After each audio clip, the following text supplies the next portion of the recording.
Is it time to restore the communion rail at St. Peter?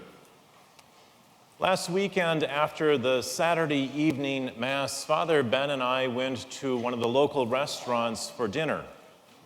Now, this was 2 hours after people received the bulletins. And the waitress was already talking about the communion rail at St. Peter's. I didn't think anybody ever read my bulletin article.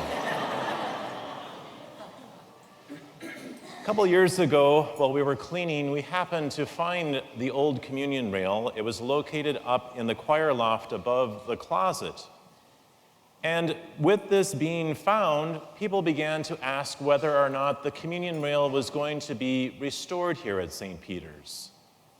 Now, I didn't feel it was a decision that I myself should make, so I brought this information to our parish council, asking them, what should we do? Should we restore the communion rail or should we not? And with the wisdom of the parish council, they said that it should be left up to the people of the parish. The parishioners themselves should be the ones to decide whether or not we restore our communion rail here at St. Peter's. And so I did a little bit of research on this. And according to Vatican II, there is nothing in the documents that say that communion rails which were in our parishes should be removed. Nor is there anything in canon law which says anything about communion rails. I even took and I looked at the general instructions of the Roman Missal. Those are the instructions that we follow in our Missal, what we do at Mass, how we do it. And in the general instructions of the Roman Missal, it stated that churches should have at least an elevated step in place to separate the sanctuary from the nave or the main part of the church.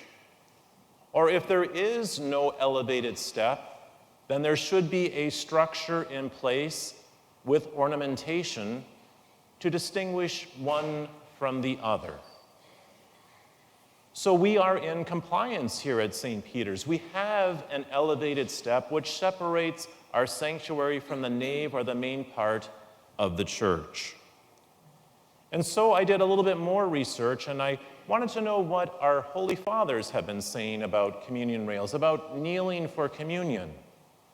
And the latest I could find was a quote from Pope Benedict XVI when he was asked if it was permissible for one to kneel during Holy Communion. And Pope Benedict said that yes, it is permissible for people to kneel as they receive Holy Communion, and it's up to the pastors to make sure that it is a comfortable place for them and that it should be a sign of hospitality to them. In other words, communion shouldn't be exclusive for only those who stand. It should be inclusive of all people. If they choose to stand, if they choose to kneel, if they choose to receive in the hand, if they choose to receive on the tongue. Holy Communion should be inclusive to all those in whatever posture they so choose to receive Holy Communion. And so what would happen if we installed the rail here at St. Peter's? Would it change the way that you receive Holy Communion? No. The only difference would be is that there would be a rail between the priest and you, or the extraordinary minister and you. You'd be welcome to come forward. You could either remain standing. If you so choose, you could kneel, and if we do put in the rail, we would put down pads so that it's a little bit more comfortable so you don't have to kneel on the hard floor. You could choose to receive on the tongue. You could choose to receive in the hand. The choice would be yours. The only difference would be is that there would be a rail. You also, too, could receive communion from the chalice. We would have additional chalices on both sides of the rail if you so choose to receive from the chalice. Now, some people may argue and say, well, Father, you're excluding us from the rest of the church if you put in a communion rail.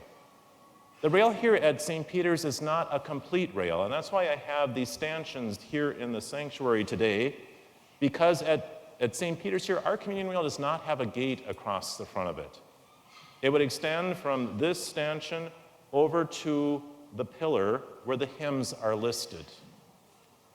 So it is not completely blocking off the sanctuary from the rest of the church. Some people may question too. They say we have our school plays here. We have our Christmas concert. What would happen to that if there's a rail put in place? How would we do that? Well, we've done our little research, and the high school has generously offered to allow us to use their auditorium for our plays. In fact, our Christmas program has become so large here at St. Peter's. For those of you who have attended, you know that the church is filled and we don't have much room left to accommodate all the people. So we need to do something in regard to that anyway. But again, the high school has offered to let us use their auditorium to host our Christmas program and our spring concert. So next weekend, we're going to allow you, the parishioners, to voice your opinion, whether or not to restore the communion rail or not. And how we're going to do this is it's going to be by ballot. We'll allow those who are 7 years of age or older to voice your opinion. You have to be a registered member of the parish, and the ballot will be very simple. It's going to be a yes, I would like to see the communion rail restored, or no, I do not want to see the communion rail restored. And you can do this voting either before Mass or after Mass. We're not going to have any pre-voting or any voting that will take place after next weekend's Masses. That will be it. Just during the Mass times is when voting will be open. And people will be there available. They will have a list of your names. We'll check them off. You'll be given a ballot. You'll fill it out and then put it in the box. The reason, too, we are opening this up to those that are 7 years of age or older is because they can receive communion. They should have a voice. In fact, the church recognizes those who are 7 years of age or older to be of the age of reason. We consider them an adult, in a sense, in the church. They receive that at a little earlier age because they have that opportunity to receive communion. Just as we don't exclude the choice for when you go to confession, if you want to go behind the screen or go face to face. So the choice for communion as well will be open to you, how you'd like to receive communion. So again, I ask that everyone take this moment as we begin this Advent season and this next week to pray about this. Advent is a time of prayer, a time for reflection. And the next weekend, like I said, you'll have that opportunity to vote, to express your opinion, whether or not the communion rail should be restored or if we should leave the church as it is here at St. Peter's. May God bless you. It's an opportunity for you, the parishioners, to voice your opinion on what we should do.